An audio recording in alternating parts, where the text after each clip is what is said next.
Wilon! Ha? Shush! Shush! Shush! Cute-cute lagi na. Gisingin na natin si William guys kasi 6 na. William! Wake up na William! School na! Tooth Fairy came! They gave you something. Ano ba? Ano? They gave you something. Diba, nakuan man mong ipon. Ha, natanggal man mong ipon, no? Nara, oh, gitagaan ka sa Tooth Fairy. Pero, na-gift. Gusto ko, ano? Panawa daw.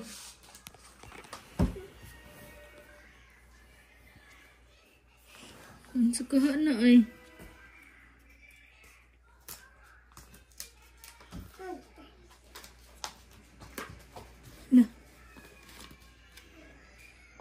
Look! Nakalagay kay dollar. Wow! It's $5 pag yun. Unsay mong maingon? Sa Tooth Fairy. Nga ni abot. Ha? I-keep na kay para mag-buy ka atong kuan na pod. Mommy, Coins ba? where's your wallet? It's in there.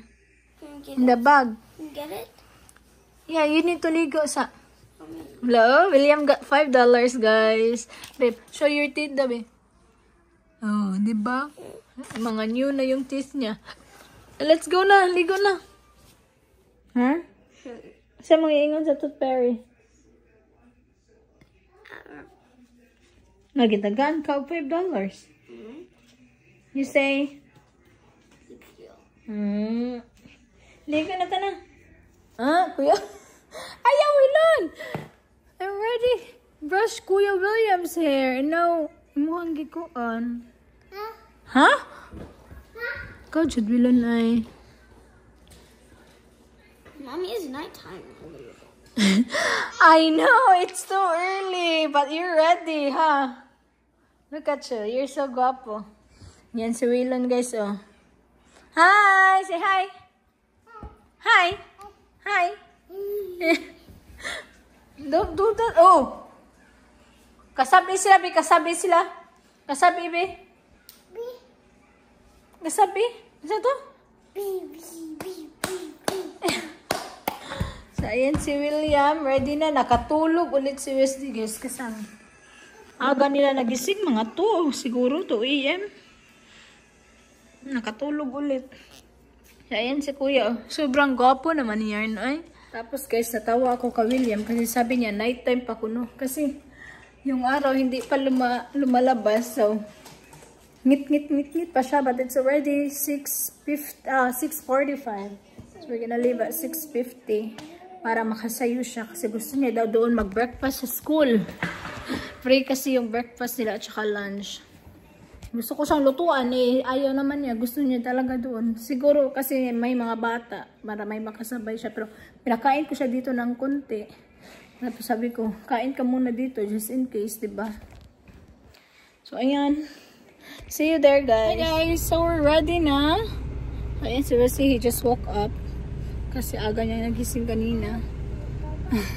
So, let's go, guys. See you there. Ang aga pa. Wala pa kayong mga tao. Kasi it's only 7. So, mag-start yung class nila 8. Pero, yung line dito, guys, ipupunta ka sa school ng 7:30. Ang haba na ng pila. So, Am I gonna go alone? huh? Mga pila pala. Oh. Nagpila na pala sila. Oh, there's still people here. What? There's still people here. Yeah. It's on the line na di ay. They're on the line na already. Pero maliit pa.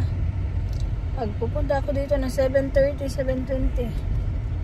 Ang dami na ng tao. So better na hindi malate kaysa malate, di ba? Eh kahapon. How am I late when it's 7? Ayan pa yung line dito. So hindi pa kaya siya taas. Yun yung school. Siya masyadong mahaba, guys. May time pa makapagpahinga. Alas si Wilon, tulog na. Alas 2 pa yan gising. Oh my gosh. Si Wesley sleepy pa. So, mamaya, pag 7:30, open na yung door sa school. Hindi, pwede na i-drop off si William. Are you gonna wait here? Yes. Okay.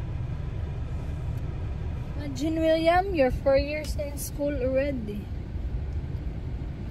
Like from BPK to kinder to first grade. Now you're 2nd grade. So you've been at school for like 4 years na. Magpo 4 years pa Is din. Wesley gonna go to school? Not right now. Maybe next year.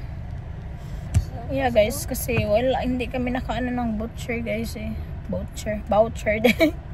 Hindi kami nakakuha ng voucher. Hindi ko kasi alam yan, guys, na may voucher pala dito. Kasi imagine yung tuition fee nila, ni Wesley.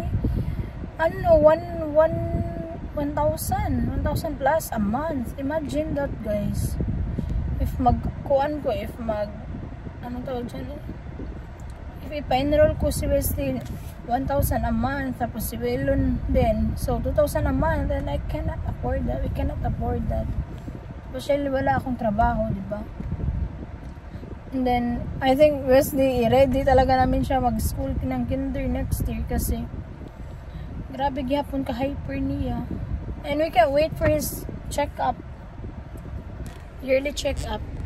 Kasi share na naman namin sa pedya kasi last time sabi ng pedya okay naman daw siya. Kasi ano pa siya that time 3 years old. So hindi pa nila makikita kung may something. Wala namang something ka, Wesley. Ang sa kanya lang talaga is super hyper. Like literal na hyper, guys. Tapos manumbag siya. Wala man po ko yung nakita niya na sign sa autism. So, I don't know if sa ADHD kasi ang ako lang ma-describe ka, Wesley, is grabe niya ka-hyper and then mag-tantrums. Pero, okay siya mag-tantrums karon kaysa dati. So, kanang mas better karon. And then, tantrums and then maghilak. Like, masilakon pa siya ni Wilon. Pero at least karon na maghilak siya is dili na kay dugay, unlike before nga grabe ka dugay. So naay kausaban gamay pero mao ra gyapon na siya changes pero mao ra gyapon na bawas-bawasan lang. Pero okay naman siya, wala naman siya problema. Super sweet na itong batang to, like grabe mag-appreciate like ni William before. Pero ngayon si William ay malaki na eh, na siya, like, di na siya pa baby. Kahapon, guys, nakalimutan ko pala magbra. Buti na lang ngayon sabi ko, ay magbra na talaga ako kasi kahapon wala namang problema kasi nandito lang kami sa car, pero naano lang ako pa kasi hindi naman talaga ako sanay. So, kumusta pala kayo, guys? Thank you so much for watching our vlog pala and for still supporting us, guys, kahit hindi naman kami araw-araw mag-vlog. Then, if you wanna like our Facebook page, just search Kade Family. Thank you so much, guys. Kaayo, thank you, Jud kaayo. Hello, grabe tulog ni Wilon. Sige, bye, guys. Hi, guys! Good morning! It's 9:45 AM din here. And we're going to tire shop kasi yung namin, yung sasakyan namin, guys, kita ko muna sa inyo. Kahapon pala, guys, habang pumunta kami sa McDo, then pumunta kami sa park after. Hala, pag uwi namin, guys, may naman assign na tire something na parang may problema sa tire ba. So, Tom found out na may natunog og lansang ang tire. Look at that, guys. So, ayan. I don't know ano yan, no? Pero, parang bolt siya, guys, na nakatunog. No, you're already there. Later, I will show you, okay? Yes? So, parang bolt siya nga natunok. Ano yung Tagalog sa natunok? Or nakatunok? I go take it out. Yeah, if you take it out and then you bill in here and you can come with me in the party then. Don't do that to me, ha? I said later when we get there, okay? Mommy needs to be careful. So, pupunta ako doon kasi pa-fix ko yung car or I don't know if ano yung gagawin ng sa tire shop.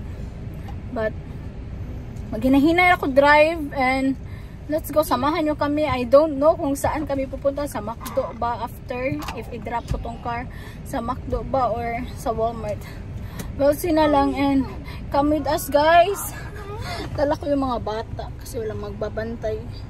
Work kasi si Tom, guys. Tapos tomorrow, may klase kasi si William. So, if tomorrow pa i-fix, ano na siya? Ano na ay alanganin na ba? So, ngayon na lang. So, let's go, guys. Ayun o, so nakikita nyo yan. May naka sign, warning sign.